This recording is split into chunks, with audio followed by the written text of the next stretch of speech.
In this video, I'm gonna give you no bullshit e-com advice. I promise you, if you execute this correctly, you're gonna make so much money that it feels illegal. Let's get started. Most important thing is actually focusing on product quality and your lifetime value of your customers. So if all of your customers are only buying once, then you're doing something completely wrong and you need to change up your whole system. Next thing which you need to improve is your speed of implementation.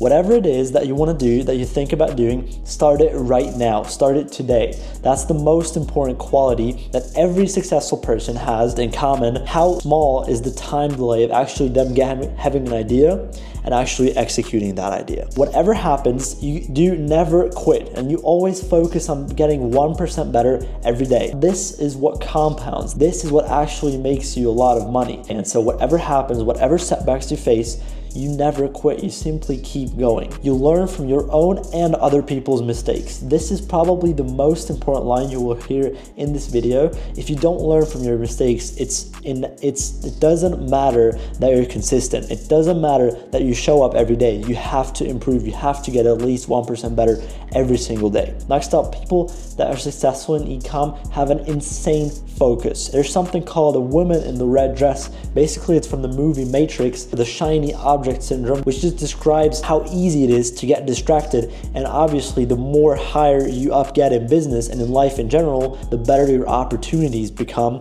And you still need to be focused. You cannot have any other ideas. You cannot jump on other things. You cannot start different stuff. And even though those offers are going to get more and more attractive as you rise up, however, you have to stay focused. You have to be at this one thing. You cannot hop around from business to business to business. You have to pick one thing and then commit to it until that one thing works. And so the difference between focused and obsessed is just an unsuccessful person calls a successful person obsessed, and a successful person calls another successful person focused. That is the only difference there is. Don't invest in crypto, invest in your skills, invest in knowledge, invest in the education, because you have to get really good before you get rich. You have to learn before you earn. And so if you invest $5,000 in crypto, that will make you rich. However, if you invest $5,000 in your skill set, I promise you will have a much higher return on investment on that. If you're struggling to make it in e-com, actually sit down and learn how to sell.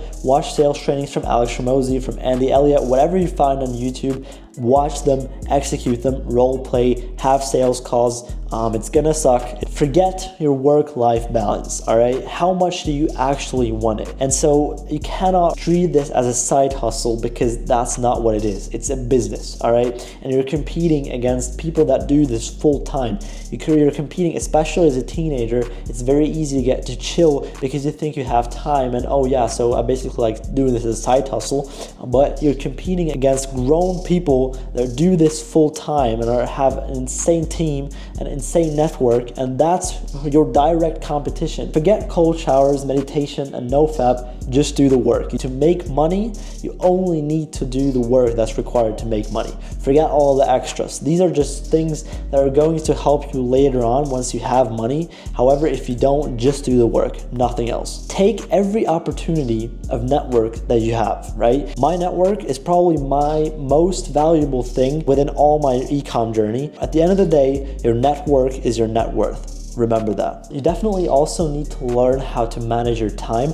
And so I always recommend using Google Calendar. How we're going to use that, basically there's something called micro tasking. Split up all your tasks in really like 10-15 minute tasks, like subtasks, and then you'll never find yourself in the situation of asking yourself, okay, what do I have to do next? What do I start with? Blah, blah, blah. And I would highly suggest using an actual planned out Google Calendar instead of just a to-do list, because you will be extremely productive and get things done much faster than if you would just have a normal to-do list. Work is volume times leverage, which just means how often do you do something times how much do you get out of the thing that you're doing if you do it once. And so in the beginning, your leverage is going to be extremely low. You're not going to know people. Your skills are going to be very low. However, what you do have is time. And so leverage your time. Beat everyone by volume. That's how you start. And then once you get your skills up, once you have a network, once you have all that stuff, then you obviously can approach things differently and just use the leverage to make a lot of money. However, in the beginning, you just have to compete by volume. And so later on, I would highly suggest you to leverage other people's time and actually build a team. You already know this, but we actually need to be reminded more than we need to be taught. No successful business is a one-man show. And last but not least, this is one thing which is gonna make you a fuck ton of money later on. Just document your journey. At least have a journal, make a YouTube channel, whatever it is, document your journey. This is something which just takes very little time, but it has a huge effect later on. And so this is also something which compounds. Most things that I've told you today are just things that are like started out really small and slowly, and then actually compound. It's an exponential effect. And so these are the types of things that you should look after. Things that aren't giving you instant gratification, but actually delay gratification. Things that are good later and hard now, right? That's usually the good stuff in life. Thank you very much for watching and giving me your time and attention. I really appreciate it. And I wish you an amazing day.